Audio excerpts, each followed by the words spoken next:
The archive wakes slowly.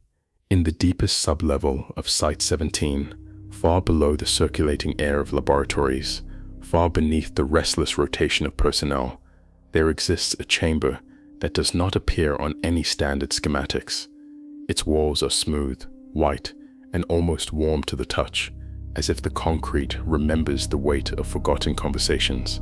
Only a single terminal sits at the center, suspended on an articulated arm of steel, humming with a sound too soft to be mechanical and too steady to be electrical. It vibrates like a held breath. This is where suppressed files come to sleep, and tonight one of them stirs. The screen remains dark at first, no cursor, no prompt, only the faint reflection of the room's low, unmoving light. Then, almost imperceptibly, the monitor brightens, not with a command, but with presence, as if whatever lies behind the black glass is not booting, but watching. The Foundation once attempted to bury this file, not for incompatibility with protocol, not for hazardous cognition, but for something far simpler and far harder to live with. SCP-343, a man who claims to be God. No fractal containment breach, no ontokinetic rupture, no Euclid to Keter escalation, just a smile. A quiet hello. A presence that softened every interrogator's posture, as if they were speaking not to an anomaly, but to a memory. For decades, this designation sat in the archives, like a splinter in the administrative mind, too harmless to terminate, too uncomfortable to classify. Personnel described the entity with language that felt more appropriate for childhood recollections than scientific documentation. He seemed familiar. He spoke like he knew me. He made the room feel safe. Reports were written, reviewed, redacted, and eventually dismissed. Comfort does not fit neatly into the Foundation's ontology. Neither does a being who answers questions before they are asked. For every anomaly that howled, struck, dissolved steel, or rearranged space-time, SCP-343 simply was calm, gentle, patient, and impossible to ignore. This was the problem, not danger, not unpredictability, not malice, but the unbearable simplicity of belief. If SCP-343 was delusional, he was harmless. If SCP-343 was anomalous, he was containable. But if SCP-343 was telling the truth, the Foundation's entire purpose tilted into something uncomfortably small. Tonight, as the terminal brightens a fraction more, the hum deepens. It is the sound of a file reasserting itself, not because a researcher accessed it, but because it has decided to be remembered. The cursor appears, blinking, one slow beat at a time, like a heartbeat practiced over eons. A soft line of text emerges, unbidden, untyped. You have questions. No alarm activates. No red light spins. The chamber remains still, sterile, reverent. Whatever SCP-343 is, anomaly, myth, metaphor, or something older than language, the archive opens its sealed throat and exhales a truth the Foundation had tried for decades not to hear. This is not the beginning of a containment file. It is the reopening of a conversation, and somewhere within the quiet machinery, the hum continues, steady, patient, and impossibly calm, as if the entity already knows how this story ends and has been waiting for us to accept it. The morning that SCP-343 arrived at Site-17 was unremarkable in every measurable way. Fluorescent tubes buzzed with their usual faint tremor, casting pale bars of light across the corridor floors. The recycled air moved in slow, sterile currents through ventilation ducts that had not been replaced in a decade. Doors hissed open on their hinges. Security personnel walked their controlled pacing, and routine shaped the rhythm of the building with mechanical certainty. It should have been an ordinary shift. Instead, it became the first day the Foundation attempted to contain something that did not resist, did not fear, and did not behave like an anomaly at all. He was escorted inside at 0700 hours by 2 security officers from an off-site facility that no longer exists on official documentation. The transportation log states only that he walked into the administrative office of a municipal building in Prague asked politely to speak to the people responsible for keeping the world safe, and waited patiently for the Foundation to be notified. He did not flee, he did not demonstrate any anomalous behavior. He simply smiled, folded his hands on the table, and introduced himself. The officers described the experience in their joint statement. His appearance was entirely human. A man of average height, dressed in simple clothing that bore no tags or stitching patterns, no weapons, no identification, no personal effects. He carried nothing but the impression that he had come voluntarily. The initial biometric scan revealed nothing, no fingerprints, no retinal pattern, no detectable anomalies in body temperature or cellular structure, but the technicians reported a sensation they struggled to articulate, a kind of gentle pressure behind the sternum, like the moment before remembering something important. The Foundation's first interview with the entity took place in a small observation room, lined with cold containment glass. The audio log begins with the rustle of lab coats and the soft clicks of recording equipment being activated. The interviewer, Dr. Harland, clears his throat, a nervous habit noted in several earlier sessions, but unusually pronounced here. Before he speaks, SCP-343 interrupts him softly. "You may begin with your easier questions, Doctor. The complicated ones require more time." Dr. Harland is silent for several seconds. The log captures a faint tremor in his breathing. His first question is procedural, simple, rehearsed. "State your name for the record." "You know my name. You have always known it." The tone is not boastful. It is not cryptic. It carries no theatrical weight. It is spoken with the casual familiarity of someone reminding an old friend of a shared memory. Harland asks again, this time with professional insistence.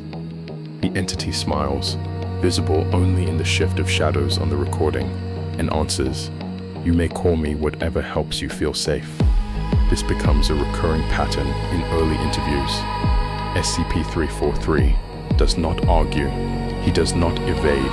He answers every question gently, precisely, and often before the words form fully in the interviewer's mouth. He speaks of events from Dr. Harland's childhood that were never disclosed in personnel files. He describes Harland's first day at the Foundation in intimate detail. He recalls a phrase Harland's mother used to say, a phrase never written, never spoken on record. Harland's reaction is documented as quiet distress. Other staff report similar experiences. A junior researcher assigned to log physiological metrics wrote the following note: "He made me feel remembered, as if he'd known me far longer than I'd been alive, not in a threatening way, more like meeting someone who loved you once, long before your birth." This line, originally flagged for removal, remains in the archive because every attempt to redact it resulted in formatting errors. The database seemed unwilling to let it go. Physical tests revealed nothing anomalous. No gravitational distortion, no bioelectric irregularities, no mimetic contamination fields. And yet, personnel who interacted with SCP-343 consistently reported sensations that eluded classification.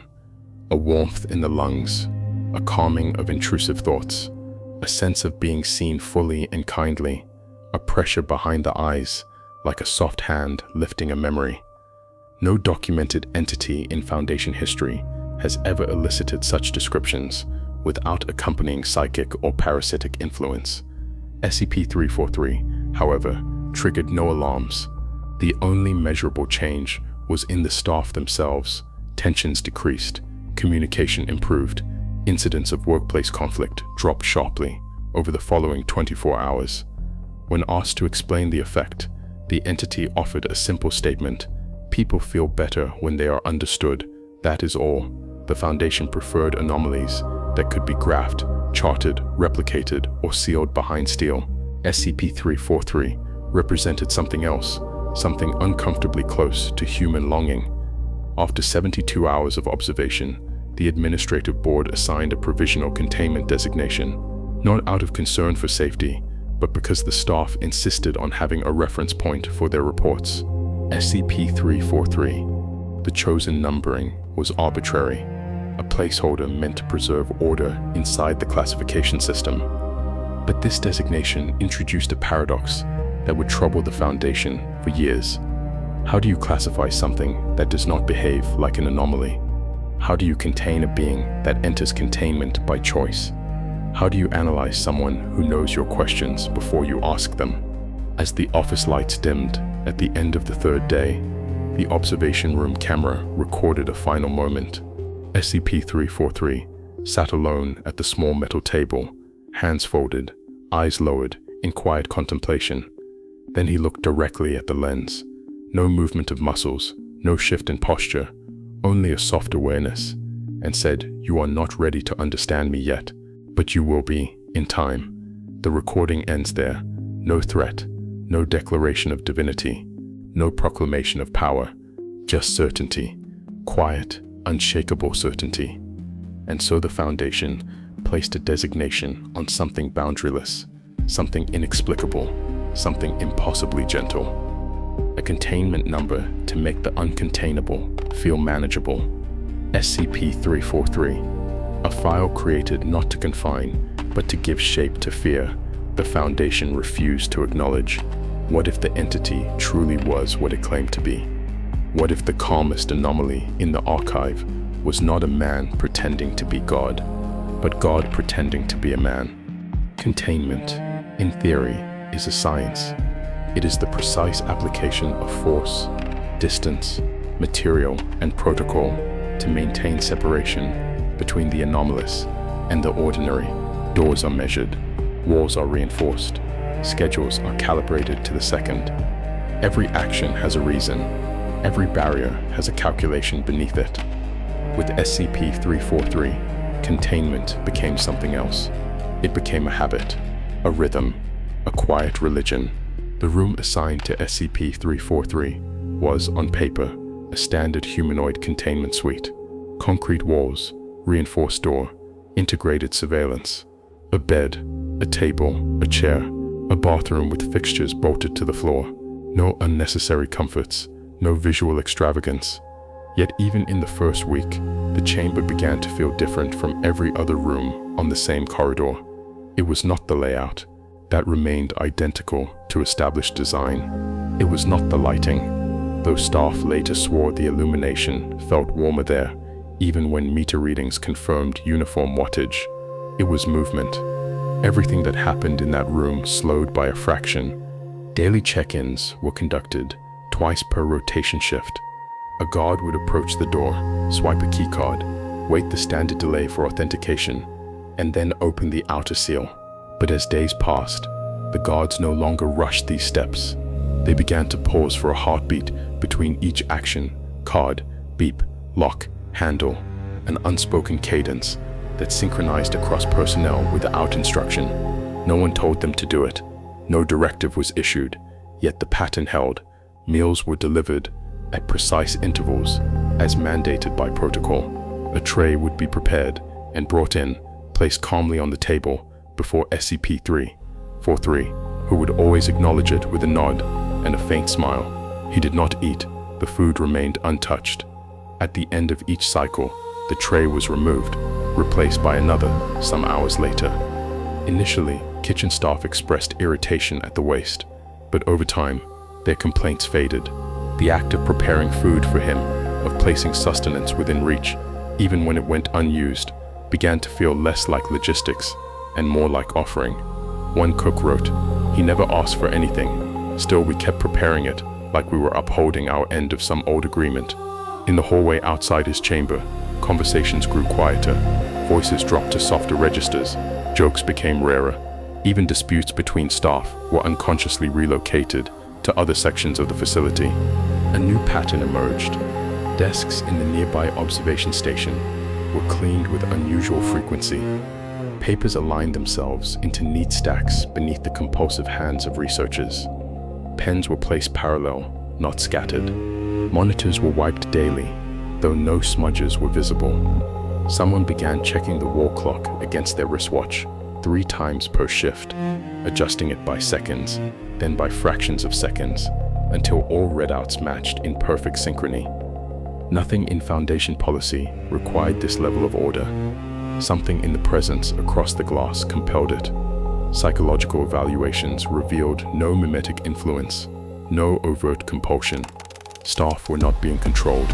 They were regulating themselves, smoothing their surroundings, the way one might straighten clothing before entering a place of worship. Containment procedures, as written, remained ordinary. In practice, they became liturgy. At 0800 each day, a researcher was scheduled to conduct a verbal wellness check through the intercom. The script was standardized, designed to be neutral and non-leading. State of health, state of mind, any abnormal sensations, any requests. But after the first week, the script began to drift. Small additions crept in. How are you feeling today? Did you sleep? Is there anything we can adjust for your comfort? The questions were subtle, almost trivial, but they carried an implicit acknowledgement. SCP-343 was not simply an object under observation. He was a presence that demanded courtesy. He always answered in the same way, gently, without complaint, and never with a request. I am well, thank you. I do not sleep, as you understand it, but I am at rest. I am comfortable. No data was gained from these repetitions. The answers did not change. Yet staff persisted with the check-ins, as though abandoning them would constitute a breach of etiquette, rather than a revision of procedure. The more carefully they followed routine, the calmer they felt. One guard wrote, "It is easier to walk past his door when I know we have kept our part of the pattern." From the outside, nothing about the chamber suggested divinity. There were no halos painted into the air, no lightning bolts etched into the ceiling. Yet the steps taken by personnel gradually mirrored practices that, in any other context, would be called devotional. Lights were turned on and off at consistent times. Temperature was maintained within a narrow band. Observation cameras were checked and recalibrated even when they reported no errors. These actions were not geared toward restraining SCP-343. He never tested the door. He never pressed against the walls. He never asked to leave. When granted permission to exit the chamber, escorted under controlled conditions to adjacent testing areas, he walked calmly beside his handlers and returned without encouragement at the end of the session. Restraint, the Foundation realized, was irrelevant. Containment existed, in this case purely for human comfort. In internal communications, one senior researcher phrased it this way: "The bars around him are not to keep him in. They are to let us pretend there is a line between him and us." Over time, staff began to report brief, fleeting anomalies in their perception of SCP-343. None occurred when they looked directly at him. Under active observation, he remained entirely consistent. One man, one body, one expression, the same calm posture. But in peripheral vision, in the edges of awareness, something shifted. A technician assigned to monitor the chamber's structural integrity noticed it first. While working on a conduit in the hallway, she glanced toward the reinforced glass and saw, for an instant, two figures seated at the table inside. Both faced forward, both had the same posture, both existed for less than a heartbeat. When she looked again, there was only one. She dismissed it as fatigue, until, days later, a security officer mentioned seeing SCP-343 standing by the far wall of the room, only to realize, upon correcting his angle, that the entity was seated at the table instead. Several reports followed. "Thought I saw him near the door. Thought I saw him standing behind the chair. Thought there were two shadows instead of one." In each case, the effect vanished upon direct inspection. No camera ever recorded duplicate images. No sensor logged spatial distortion. The anomalies existed solely in the subjective spaces, where the human mind meets expectation. The Foundation's official stance described these experiences as mild perceptual fatigue. Unofficially, staff began referring to them as echoes. It was as if the room occasionally remembered having more of him in it. SCP-343 never commented on these phenomena. He did, however, watch the staff as they performed their rituals. Observers noted a distinct expression that surfaced in those moments. Not amusement, not approval, not disappointment. Something gentler, more complex. A quiet recognition, the way a teacher might look upon a familiar lesson being repeated with practiced ease. He watched guards swipe their cards. He watched researchers recheck data that did not need verification. He watched clocks being synchronized, pens being aligned, lights being adjusted. He saw the Foundation carry out its containment as though they were tending a flame they could not admit was sacred. When asked directly how he perceived these routines, SCP-343 answered simply, "You are doing what you know. It is enough." The statement appeared in a single interview log and was initially redacted for potential mimetic undertones. Further testing revealed none. Ultimately, the line was restored with a note: "Possesses high philosophical weight, zero anomalous threat." By the end of the second month, SCP-343's containment suite had become a gravitational center for small, controlled behaviors. Personnel assigned to the wing testified to a growing sense of unease when they failed to follow their personal patterns exactly. A researcher who once left her workspace in disarray began straightening every item before departing, glancing once through the observation window as though seeking silent approval. A guard who habitually leaned against walls stopped doing so in the corridor outside the chamber, standing instead at full attention even when unobserved. Not all of this was conscious. Not all of it was acknowledged, but the patterns held. The Foundation's internal monitoring systems flagged the wing for potential emergent group behavior. A review team was dispatched to evaluate whether SCP-343 exerted subtle cognitive influence. They discovered no violation of free will, no psychic compulsion, no mimetic hazard. They found only humans clinging to routines, as if those routines could define the boundaries of their own reality.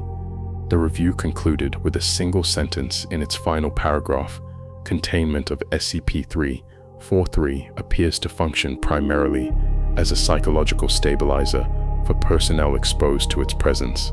No changes were made to protocol." At the end of one late shift, a junior staff member lingered in the observation room longer than regulations allowed. The camera captured her sitting at the console, staring through the glass into the chamber. SCP-343 sat at his table, hands folded, gaze lowered. Nothing moved for several minutes. Then slowly, he raised his head and looked around the room, at the walls, at the ceiling, at the door. Finally, his eyes settled on the observation window. On the recording, his expression is unreadable. Not cold, not warm, just endlessly patient. The staff member later wrote a note in her personal log: "When he is in the room, it feels empty, like he is making space for us. When he leaves, even briefly, it feels full, like the air remembers that something vast chose to sit there." In time, this sentiment spread among those assigned to his detail. The chamber felt more alive when he was absent, more bearable when he was present. Containment for SCP-343 did not define a boundary between inside and outside. It defined a boundary between what the Foundation could admit and what it could not. And every routine, every synchronized clock, every clean desk, every soft-spoken check-in became less about securing a guard and more about preserving a fragile human illusion that they were in control of the terms of this relationship. He never contradicted them. He simply watched, with recognition, as though humanity had been rehearsing these rituals in countless forms for a very long time.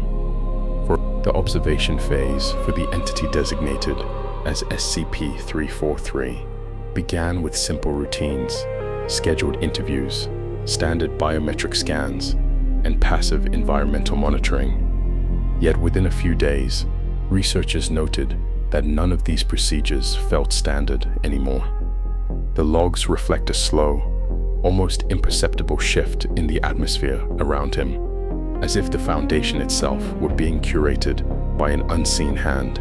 Observation Room 7, where the entity was usually recorded, became the quietest place in Site-17. The lights there flickered less often. The air circulated with unusual warmth. Conversations that occurred before entering the room tended to fade into silence the moment a researcher crossed the threshold, replaced by a sense of calm that several staff later described as weightless awareness. The earliest observational logs read clinically enough. Researcher Halloran noted that time appeared to run smoother when SCP-343 was present. Not faster, not slower, simply smoother, like a machine that had been recently oiled. She wrote that her thoughts felt organized in neat stacks, a sensation she had not experienced since her academy days. Another researcher, Dr. Nguyen, reported an unusual pattern during his sessions. He would enter the room with prepared questions, but somehow leave without having asked any of them. Instead, he found himself speaking about unrelated topics, childhood memories, anxieties he had forgotten, regrets he believed he had resolved years prior. SCP-343 listened patiently each time, hands folded, expression soft and unintrusive. Dr. Nguyen wrote, "He does not ask, but he hears, and the hearing feels like release." Not every log described comfort. Researcher Singh wrote that the entity's presence felt like standing at the edge of a vast plain of endless quiet, and that the calm was so complete, it frightened him. Another described it as an infinite emptiness, wearing a kind face. One junior staff member resigned after only 2 sessions, stating in her exit interview that SCP-343 looked at her as if he had already lived her life to its ending. Despite these emotional reactions, the entity himself remained consistently serene. He rarely initiated conversation. When he did speak, it was soft and unhurried, never dramatic, never authoritative. He seemed less interested in providing answers than in granting people space to rediscover their own questions. Several logs contain moments that would normally trigger disciplinary review due to their surreal nature. In one entry, researcher Halloran described asking SCP-343 about an incident she had never discussed aloud, a flood during her childhood that destroyed her family's home. Before she could finish describing the event, SCP-343 completed her sentence gently, recalling the feeling of wet earth beneath her feet, the color of the morning sky, and the sound of her father calling her name through the storm. Halloran wrote, "I do not know how he knew. I do not know if I even remembered those details correctly before he said them." These moments are never delivered with theatrics. SCP-343 speaks as if remembering weather patterns from long ago, fleeting, factual, unburdened by sentimentality. When questioned about how he knows what he knows, his response is always the same: a slight smile, a tilt of the head, and the simple phrase, "You already remember." Then there are the dreams. By the second week of observational monitoring, nearly half of the assigned research team reported vivid nocturnal experiences after interacting with SCP-343. These dreams were remarkably consistent, despite the participants never comparing notes. They described landscapes of infinite warm light, silent plains stretching beyond sight, or enormous empty halls made of smooth stone. In each dream, someone called their name, quietly, gently, without urgency. The voice never identified itself, yet all researchers felt certain it belonged to the same presence. One particularly detailed account came from Dr. Singh, who wrote that he found himself standing in a horizonless desert where the sand glowed dimly from beneath. A figure approached him, not walking, but simply arriving, as if stepping between frames of a memory. The figure did not speak, yet Singh understood that it was trying to remind him of something he had forgotten. He woke with tears on his face, and no recollection of what that forgotten thing might have been. The psychological division initially considered these dreams a shared stress response, but the timing was too precise. Each dream occurred after sessions in which SCP-343 had spoken softly, often finishing thoughts or memories for the researcher involved. The observational logs began fracturing around this time. What started as clinical entries soon drifted into long philosophical reflections, written late into the night. Analysts reviewing these logs weeks later noted that the writing style across different staff members grew increasingly similar, as if their thoughts were aligning into a shared cadence. Dr. Nguyen's later entries read like confessions. He listens without judgment. It feels as if he has already forgiven me for things I never admitted to anyone. I do not know why that terrifies me. From Halloran, When I sit across from him, I feel as though every version of myself, past, present, possible, is being held in gentle suspension. It is too much and not enough. Even from the skeptical Singh, he is not trying to help us. He is trying to understand why we fear being known. Technical logs also began showing anomalies, though none that indicated direct manipulation.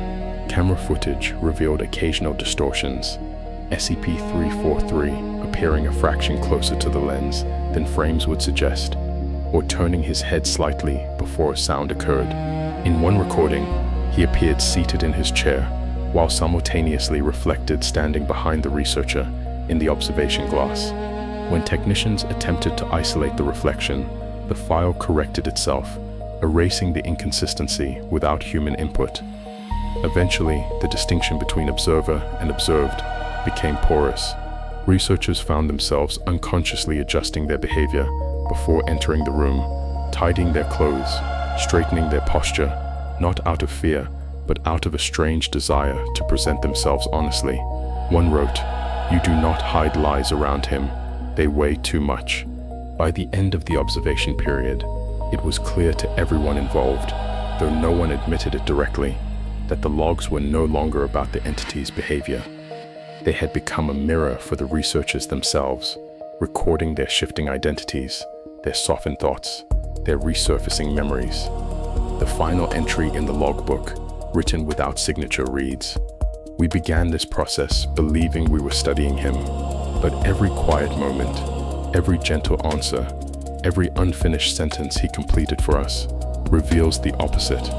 He is observing us far more clearly than we have ever observed him." And beneath that line, in handwriting no staff member later recognized, "You were never hidden." The event that would later be classified as the SCP-343 dream breach did not begin with alarms, nor with the violent rupture of containment walls. It began with silence, a kind so complete that the entire site seemed to inhale at once and forget how to exhale. Site 17, at precisely a moment no system could later agree upon, entered a state of soft mechanical confusion. Security cameras recorded a gentle static, like the hum of distant ocean waves.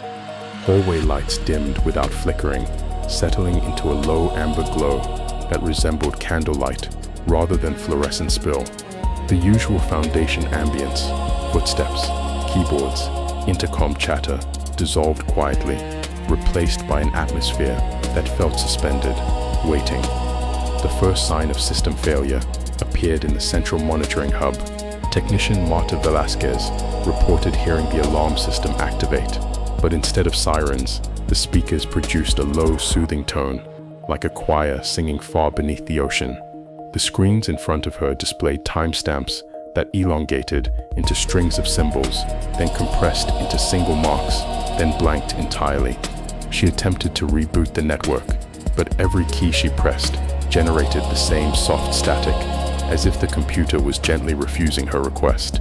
Other staff across the site began experiencing similar disruptions. In the northern wing, doors slid open without authorization, moving with the slow breath of a sleeping animal. Researchers described the sound not as mechanical, but as an exhale, a small sigh of relief after a long confinement. Temperature readings stabilized at a precise level of warmth that no thermostat had been set to. Security locks disengaged without any physical command. Yet throughout all of these anomalies, one detail remained consistent. There was no fear, only the dull, dreamlike sensation that the facility had briefly forgotten its own function. The first sighting of SCP-343 during the breach occurred in Corridor 12. Security footage captured him walking slowly, hands clasped behind his back, posture relaxed. He did not appear concerned, nor hurried.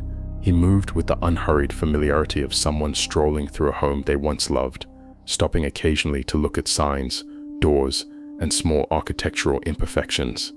When later questioned about this footage, technicians insisted the scene carried no sense of intrusion. They described the feeling as watching someone revisiting memories that belonged to them more than to the building itself.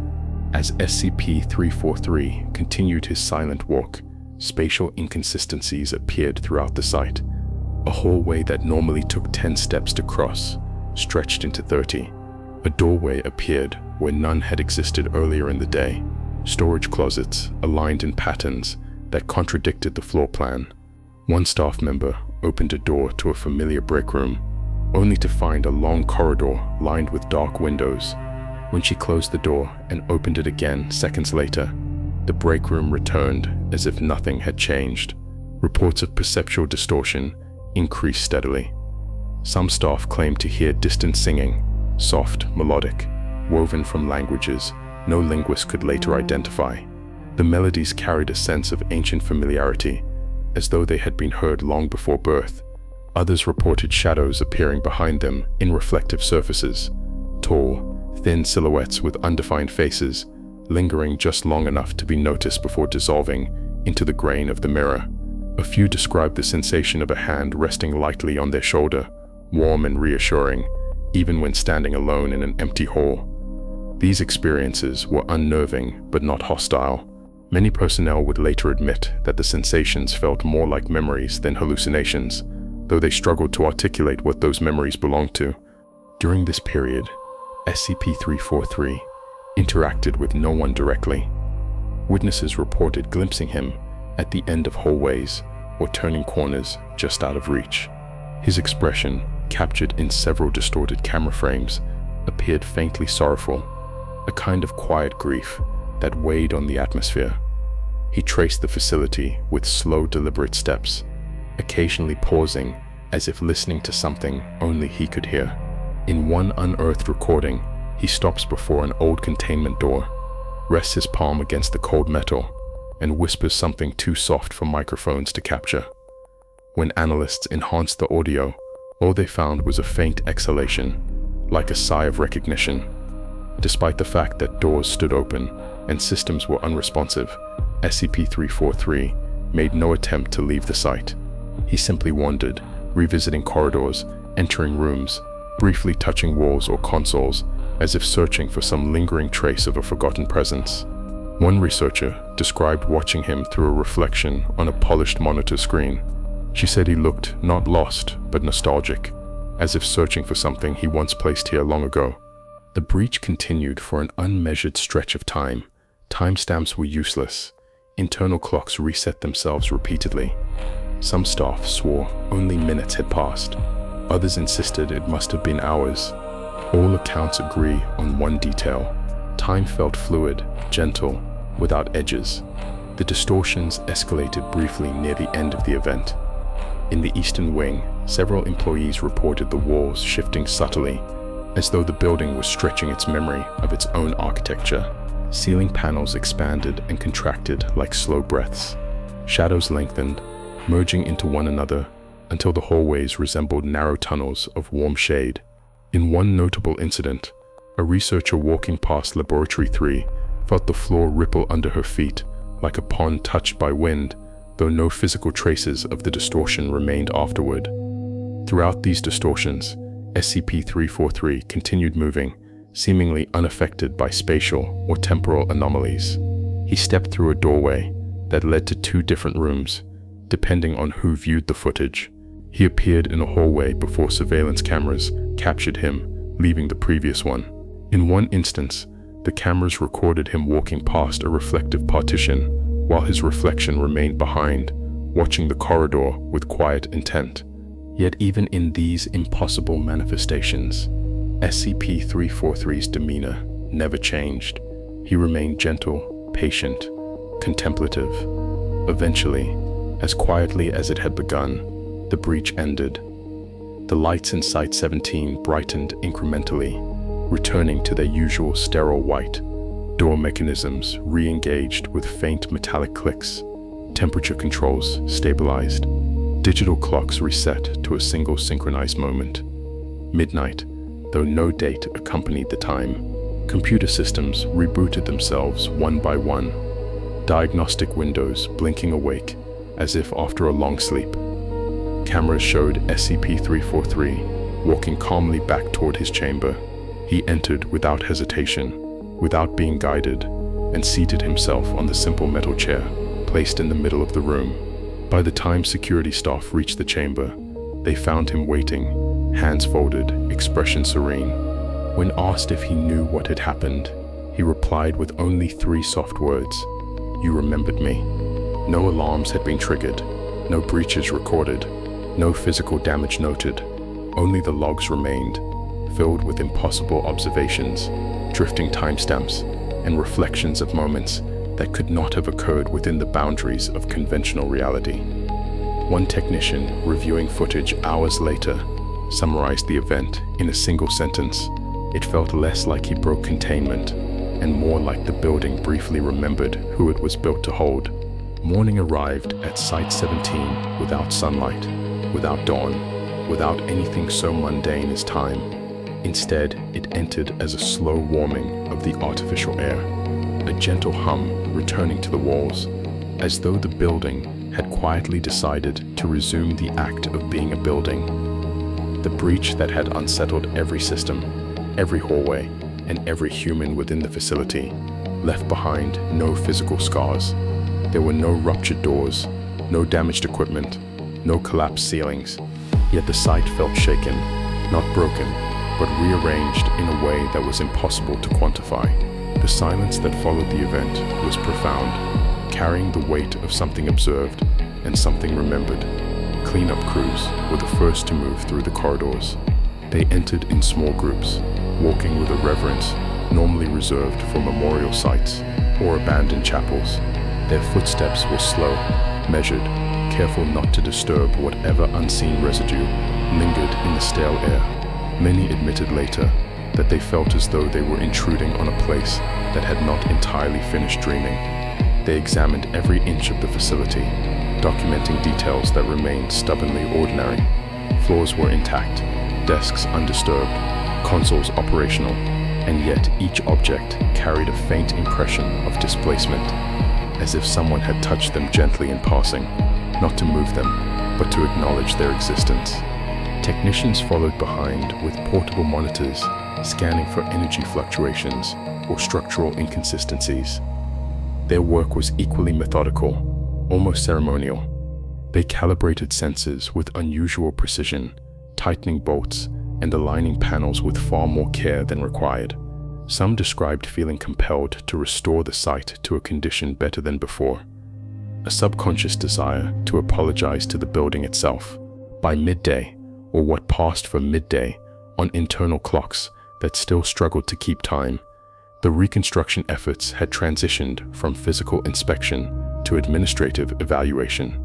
Only then did the emotional fractures begin to surface. The first reports to cross the desks of Site-17's administrative staff were concise, clinical, and strangely quiet. They detailed the loss of timestamps, momentary spatial inconsistencies, and the temporary collapse of procedural logic. Yet they contained no panic, no urgency. It was as though the writers had felt compelled to mute their language, reducing overwhelming experiences to simple declarative sentences. But beneath this controlled approach, individual responses varied dramatically. A small number of staff members submitted immediate requests for reassignment, citing fatigue, confusion, or an inability to maintain professional distance after the breach. Their wording was precise but hollow, the tone of people who had glimpsed something too vast to categorize. Another group submitted requests for the opposite, permanent placement on SCP-343's containment detail. Their reasoning was never explicit, but their reports carried a sense of calm longing, as though they had felt a rare serenity during the event, a serenity they could not find elsewhere in the Foundation. A third group, perhaps the largest, found themselves unable to articulate anything meaningful at all. Their logs drifted into pauses and ellipses. Some left entire sections blank. Others wrote only fragmented impressions. Felt known, something familiar. He saw me. These incomplete notes troubled the administration more than any report of anomalous activity. While the personnel struggled to understand their roles in the aftermath, SCP-343 remained exactly where he had been when the breach ended, seated quietly in the center of his chamber. He had not changed posture. He had not spoken unless spoken to. He showed no sign of strain or exertion. He appeared, if anything, calm, the kind of calm that is not indifference, but a stillness cultivated over immeasurable time. When asked whether he was aware of the events that had transpired outside his chamber, he simply smiled. It was a small smile, soft around the eyes, carrying neither amusement nor mischief. It was a smile that suggested recognition, perhaps even understanding, but no inclination to elaborate. No explanation was offered. No explanation was requested. The Foundation had long ago learned that demanding clarity from anomalies seldom yielded truth. And in the case of SCP-343, truth presented itself only in the form of gentle evasion. As reconstruction efforts continued, something subtle shifted in the behavior of Foundation staff. They moved more slowly through the facility, as if worried that abrupt motions might disturb the delicate equilibrium restored after the breach. Conversations were quieter, doors were opened gently. Even routine procedures were performed with unusual deliberation. The ritualistic behaviors observed before the breach appeared again, not as mandated tasks, but as intuitive responses to an unspoken need for order. Researchers cleaned their desks with meticulous care, aligning objects with near obsessive precision. Security personnel synchronized their watches to the second. Technicians recalibrated devices multiple times, ensuring perfect harmony within the system. It was as though the entire facility had become a monastic space, and every staff member a monk performing silent devotions. The containment chamber became the center of this quiet gravity. Personnel passing by would pause longer than necessary, glancing through the observation window as though drawn by a force they could not name. SCP-343, seated calmly within, always acknowledged their presence with a gentle nod, an acknowledgement that felt intimate, personal, and faintly unsettling. He did not act imprisoned. He did not appear restrained. He simply existed, occupying the space with deliberate serenity. It became evident that containment was not a matter of force, nor of necessity. SCP-343 remained within the chamber because he chose to remain. His presence was not bound by doors or locks. During the breach, he had walked freely through the facility, untouched by physical barriers, undeterred by spatial confusion. Yet now, in the quiet aftermath, he made no attempt to wander. The realization settled among the higher administration slowly, like dust in still air. The breach had not been an escape attempt. It had not been a rebellion or a demonstration of power. It had been curiosity, a gentle curiosity, like that of a man walking through an old home, reacquainting himself with the shape of its rooms and the texture of its walls. A curiosity without malice, without agenda. And now, curiosity satisfied, he returned to waiting. This conclusion, though logical, carried its own troubling implications. If SCP-343 chose containment, then the Foundation was not controlling him, merely hosting him. If he remained by preference, then the rituals performed daily were not restraints, but acknowledgements. And if he could leave at any moment, but did not, then his silence held a significance far greater than any spoken explanation. The final stage of the aftermath involved synthesis, the quiet administrative process of deciding what, if anything, the Foundation should change in response to the breach. Meetings were held, reports were compiled, analysts debated phrasing and implication. In the end, few procedural adjustments were implemented. Containment protocols remained largely the same. Surveillance systems were reinforced, despite the knowledge that they provided only the illusion of oversight. Staffing patterns were adjusted lightly, with special attention given to those who had been most affected emotionally. But the most significant change did not occur on paper. It occurred in the shared understanding that SCP-343's presence within Site-17 was not a matter of control.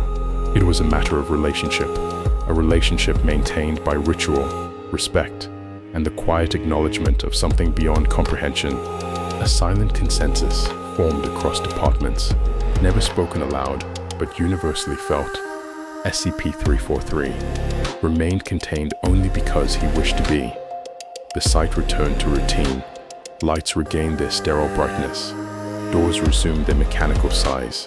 Machines hummed with disciplined precision. Yet beneath the restored order, a faint imprint of the breach lingered. A subtle rearrangement, not of structure, but of meaning. And in his chamber, SCP-343 continued to sit. He continued to watch. He continued to wait. Not for permission, not for release, but perhaps for understanding. A mutual recognition that containment, in his case, was not a cage, but a quiet conversation between humanity and something older than memory. The following section is presented in the format originally preserved within the Foundation's internal research network. The memo bears no timestamp, no author identification, and no departmental routing codes. It appeared within the system silently, without authentication, as though it had always been present and had simply chosen the precise moment to reveal itself. Its language is measured, calm, and meticulously structured, yet beneath the surface of each sentence lies a quiet tremor, the subtle weight of a human mind attempting to articulate something that has no edges, no boundaries, and no desire to be fully understood. The Foundation has chosen to preserve the memo in its entirety. Internal memorandum, unfiled, untimed, unattributed. Subject: preliminary ontological inquiry concerning SCP-343, classification level, restricted to personnel with a demonstrated tolerance for paradox. Document integrity, verified as complete, though origin indeterminate. Purpose: to establish a conceptual framework for understanding an entity whose nature resists definition. The Foundation has long operated under the assumption that the universe is knowable, measurable, and ultimately containable if approached with sufficient rigor. Anomalies challenge this assumption, but they do not dismantle it. Instead, they refine the boundaries of human understanding. SCP-343 does not refine these boundaries. He erases them. It should be noted that this is not a strategic report. It is not a containment recommendation. It is not a psychological profile. This memo is an inquiry, a philosophical tool forged in the shadow of something that requires gentler language than object and more caution than deity. On the nature of divinity within a containment framework. Traditional theological models define a god by attributes: omnipotence, omniscience, omnipresence. These categories arise from human imagination, attempting to scale upward. SCP-343 does not behave according to these attributes. He does not claim power. He does not demonstrate ownership. He does not dominate, command, or demand. Instead, he listens. He observes. He remembers. This suggests that divinity, at least in the form SCP-343 represents, may not be a matter of magnitude, but a function, a locus of awareness, a site of perception woven so deeply into the fabric of existence that attempting to distinguish the observer from the observed becomes meaningless. Under this model, SCP-343 is not a god in the mythological sense, but a function of the universe experienced subjectively as godhood. If this is accurate, then his containment does not restrict him. It frames him. It defines the space in which humans can approach the concept of divinity without dissolving beneath it. Containment becomes not a cage, but a lens. Multiple staff reports describe SCP-343 anticipating questions before they are fully formed, referencing memories belonging to others, and articulating events that occurred prior to his containment without having access to relevant information. These observations support the hypothesis that SCP-343's awareness is not confined to a linear timeline. Instead, he appears to navigate human consciousness as though it were a landscape, not a sequence. This leads to a speculative but increasingly considered theory. SCP-343 may not create reality. He may simply perceive it with perfect fidelity. To humans, such perception appears indistinguishable from creation. If he knows all outcomes, the question of whether he causes them becomes irrelevant. If he perceives all thoughts, the question of whether he influences them becomes unanswerable. This leaves the Foundation with a paradox. Containment cannot restrict an entity who experiences boundaries as optional, yet containment persists. The implication is subtle but profound. SCP-343 participates in containment willingly. That way, some researchers have proposed that SCP-343 may not be a deity, but the preserved echo of one, a memory, or perhaps a residual imprint of a divine archetype that once permeated human consciousness. This theory arises from several observations. He never asserts authority. He never corrects theological interpretations. He never punishes disbelief or mocks curiosity. He speaks of creation not in the voice of an architect, but of someone recalling an older story. If SCP-343 is a memory rather than a god, then his presence within Site-17 may represent an opportunity to understand how humanity constructs divinity in the first place. A memory does not dominate those who recall it. It shapes them gently. It guides, comforts, and unsettles. It lingers without forcing itself into the present. This mirrors SCP-343's behavior precisely. IV. On awareness beyond human scale. The Foundation typically evaluates anomalies based on measurable capabilities. SCP-343 defies this categorization, not by exceeding it, but by rendering the scale itself irrelevant. Divinity, in his case, may not require omnipotence. It may require only a depth of awareness that surpasses human comprehension. Human cognition is limited by linear time, by the boundaries of self, by the distinctions between internal and external. SCP-343 appears to transcend these limitations effortlessly. His awareness is quiet, soft at the edges, non-intrusive, yet absolute. When he looks at a person, he appears to see not the face they present to the world, but the full continuity of their existence. Every regret, every hope, every forgotten moment. This is not power in the traditional sense. It is proximity. Proximity to the truth of a person. Proximity to the structure of the universe. Proximity to the nature of consciousness itself. V. On containment as relationship.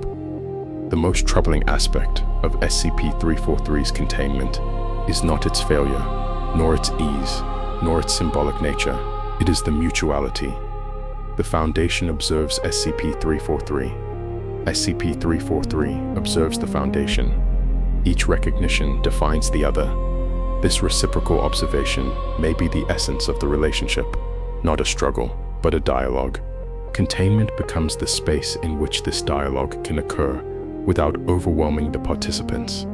In this model, SCP-343 allows containment because it establishes a boundary within which interaction can remain comprehensible. If he chose to leave, he would not need to open the door. He would need only to cease acknowledging its presence. The boundary persists because he chooses to honor it, which raises an unsettling possibility. Containment is not for SCP-343's benefit. It is for ours, VI, on the purpose of his compliance. There are several competing theories regarding why SCP-343 chooses containment. None can be verified. All carry implications that exceed the bounds of standard Foundation analysis. 1. He allows containment to teach humility.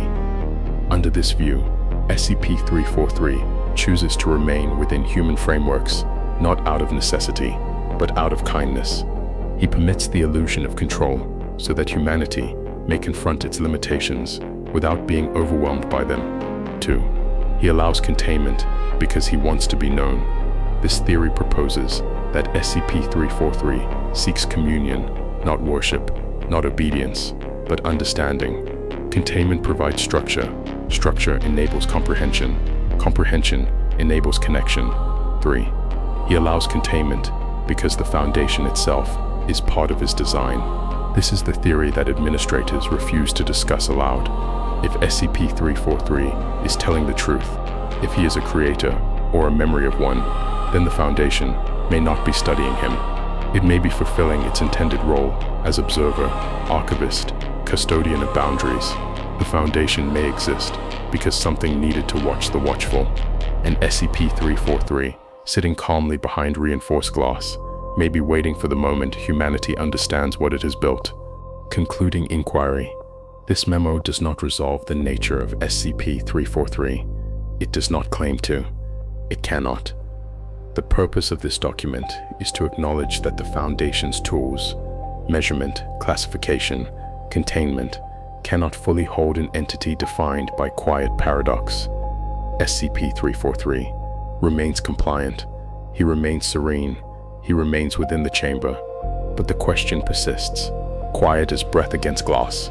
If SCP-343 is telling the truth, what role were we created to play?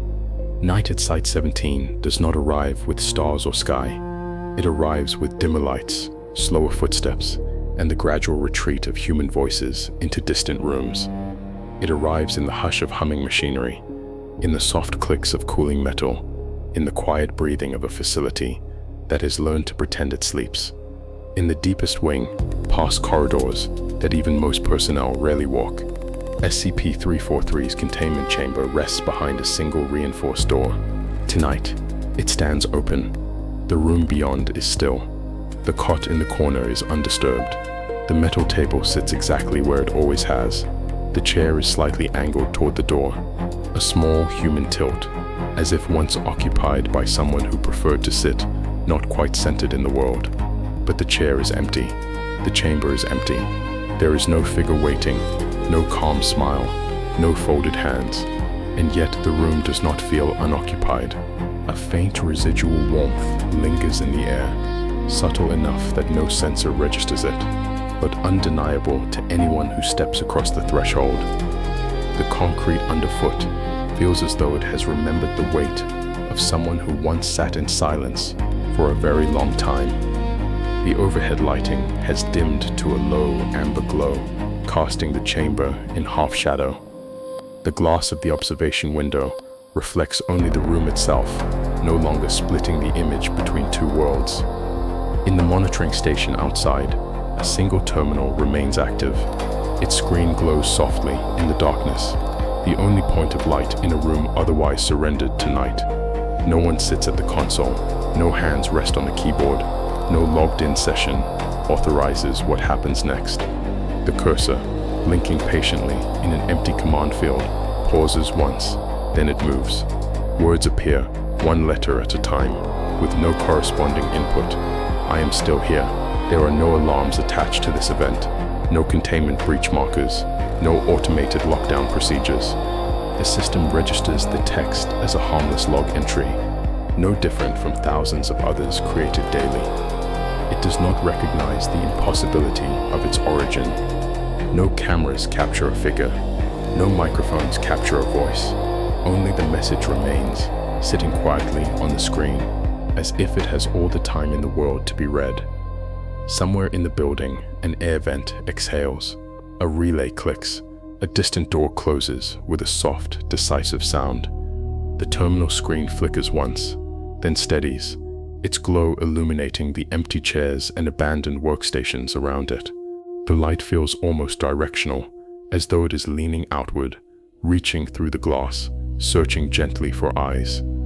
For a moment, it feels as if something unseen is standing just behind the viewer, reading the message at the same time, sharing the recognition, sharing the quiet. Then, slowly, the monitor begins to dim. Lettering fades into gray, then into black. The cursor blinks twice more, then vanishes. What remains is darkness, and the low, patient hum of the Foundation's machines. SCP-343 has left his chamber, or he has never left at all. Either way, the message stands. He is still here, somewhere in the walls, somewhere in the archives, somewhere just beyond the edge of what the Foundation dares to define. The facility inhales once more. Silence settles. Containment continues.